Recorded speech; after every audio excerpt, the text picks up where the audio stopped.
Kumar, news 18 Patna. तो tax चोरी के मामले में कटिहार में भी मैरिज हॉल मालिकों पर शिकंजा कस चुका है। यहां सेल्स टैक्स की टीम ने विवाह भवनों के कागजातों की जांच की, साथ ही विवाह भवनों के मालिकों से जीएसटी निबंधन की अपील की गई और ऐसा नहीं करने पर कार्रवाई की चेतावनी तक दी गई है। सेल्स टैक्स विभाग के अभियान की जानकारी दे रहे हैं न्यूज 18 संवाददाता सुब्रत गुहा।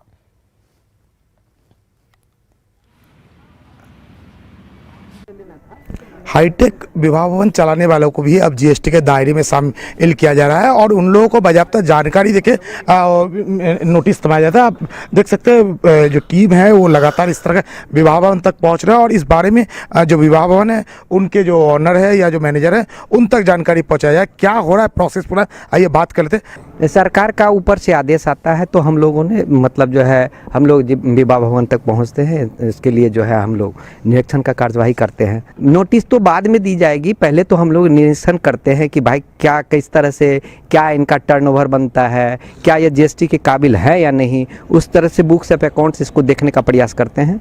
कहीं कहीं मिलता है, कहीं कहीं नहीं भी मिलता है। तो जहाँ नहीं मिलता है तो वहाँ तो अमूमन उससे और जांच पड़ताल करने की आवश्यकता है।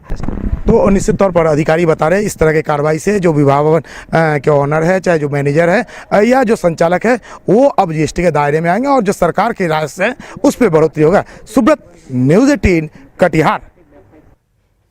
बिहार में जातीय गणना का पहला चरण पूरा हो चुका है। 21 जनवरी की देर शाम तक सभी जिलों में डीएम की देखरेख में घरों की गिनती के काम को पूरा कर लिया गया। समेकित रिपोर्ट देर शाम से पटना स्थित सामान्य प्रशासनिक विभाग में आनी शुरू हो चुकी है।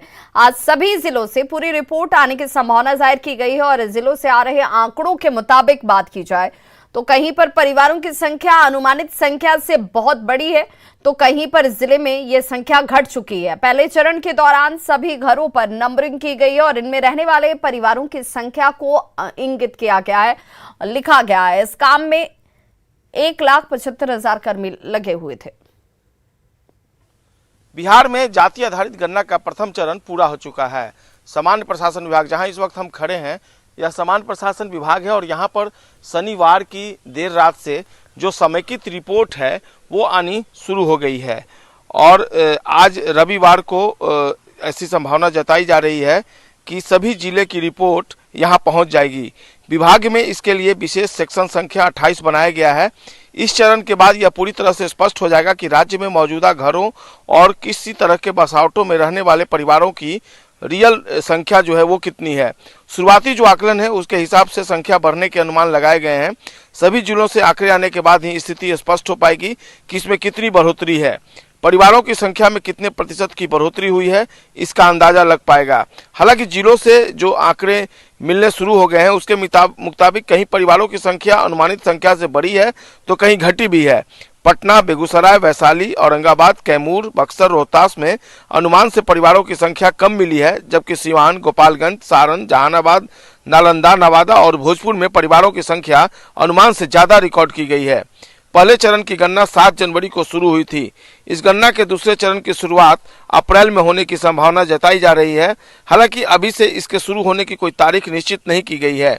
इस गणना के पहले चरण को पूरा करने में 1,75,000 प्रगणक लगाए गए थे। प्रगणक के तौर पर शिक्षक से लेकर सेविका, सहायिका, पंचायत सेवक, आवास सहायक लगाए गए थे। तो निश्चित तौर पर अब आज जो समेकित रिपोर्ट पूरी आ जाएगी उसके बाद इसका आकलन शुरू किया जाएगा कि वाकई में नंबर्स ऑफ फैमिलीज कितनी है और सामान्य प्रशासन विभाग इसके लिए जोर शोर से तैयारी कर रहा है। इसके बाद अप्रैल के लिए जो दूसरा चरण, दूसरा फेज शुरू होना है उसके लिए डेट का भी निर्धारण कर दिया जाएगा। चूंकि अप्रैल में दूसरे चरण की शुरुआत होनी है। सुप्रीम कोर्ट ने भी जो याचिका दाखिल की गई थी उसको रिजेक्ट करते हुए कहा कि इस पूरे मामले को लेकर पटना उच्च न्यायालय में याचिका दाखिल की जाए। तो कुल मिलाकर अब दूसरा चरण अप्रैल में शुरू होगा और राज्य सरकार का यह फैसला आने वाले दिनों में किस रूप में सामने आता है इस पर भी सबकी निगाहें टिकी हुई हैं। संजय कुमार, न्यूज 18 पटना। तो इस बुलेटिन में बस इतना ही, लेकिन चलते चलते नजर डाल लेते हैं अब तक के हेडलाइन।